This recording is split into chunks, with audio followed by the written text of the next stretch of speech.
my warmest welcome to everyone. So great to see you on this less than sunny day, but hopefully we've got lots of sunshine and brightness to share with you via the digital means. So thank you so much for joining us.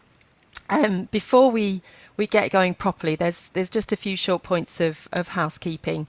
I think we've alerted you already to the fact we're recording this morning in what's called speaker view. So most of the time, the majority of the screen is the person who's speaking. But if you're more comfortable with your video camera switched off, that's absolutely fine. I'm sure everyone's familiar with this by now, but if you could please keep your microphone on mute during the presentations, it'll really help the sound quality for everybody. Absolutely don't have it on mute when we're in our breakout sessions because we want to hear everybody's voices. During the morning, really welcome your questions and comments. You can either put them in the chat, and we'll be monitoring that and ensuring we address as many questions as we can, either now or in the follow-up. And I hope, I'd be surprised if you don't have lots of lovely questions today, because we've got a really amazing lineup all around culture, how important that is for us all, and how important it is for promoting identity and individual voices.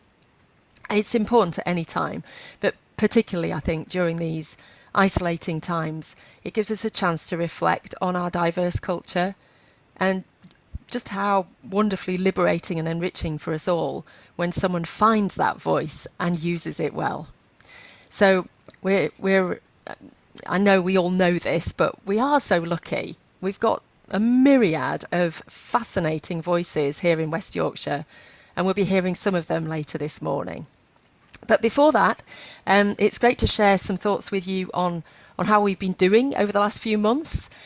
Thank you again to SWECO for sponsoring our series of member meetings. Allowing us to get together like this is a really fantastic advantage in our constrained times. So big thank you to SWECO. No question this year this year and a half has been incredibly challenging for us and for our communities at large. As members, your support for us to do what we do is absolutely invaluable, and it's a lot. Between April 2020 and March 2021, we approved almost 6.2 million in grants, which was allocated across 783 groups across Leeds, Bradford, Wakefield and some other areas. So in terms of cash out of the door during that financial year, it totaled 5.8 million. By December last year, we distributed more than the whole of the previous year. And we've learned that we're among the top performing community foundations in the country and have distributed more than any other foundation in terms of number of grants reporting their details so far on 360 Giving, which is a real point of pride. The largest grant was for 120,000 and the smallest just £120,000, the smallest just £167. It's a real tribute to your support and the energy and diligence of the team. So we'd like to thank you for that continued support. It was never more needed. We'd also like to welcome and thank our newest members, Dr. Stuart Manning and Hill Dickinson. Welcome. I'd also like to thank our longer term members who've stuck with us for many years now. And I'm just going to embarrass people with a quick shuttle through those names. Gary Shuckford, Caddick Group, Bruntwood, Matthew Wright of Yorkshire Property Charitable Trust, Harris Partnership, Sterling Capital, Westcourt Properties, Kevin O'Connor, Richard Boothroyd, Paula Dillon, John and Nikki Cohen. Thank you. If you're not already a member and would like to find out more, of course, we're going to say, please talk to one of the team, how you can support our work with communities in West Yorkshire. In terms of the way we provide that support, some of you will have heard us talk about our theory of change and how we measure impact. Since we last met, we've appointed a new head of impact. Ilona, do you want to give us all a wave? Yay. Thank you. Who's working to ensure our learning from previous grant making is well applied in new programmes and plans. And this slide, if I might, Michael, helps us demonstrate the way we operate. Yay, thank you. As you can see, the work that happens in the foundation is about raising and utilising resources and expertise that we invest into community organisations. That's that grey foundation that's at the heart of our theory of change. And those groups and entities on the ground, they're working directly with individuals, and it impacts on 4 key areas of focus. That's people being healthy and well, people and communities thriving and being safe, learning, working and being financially well.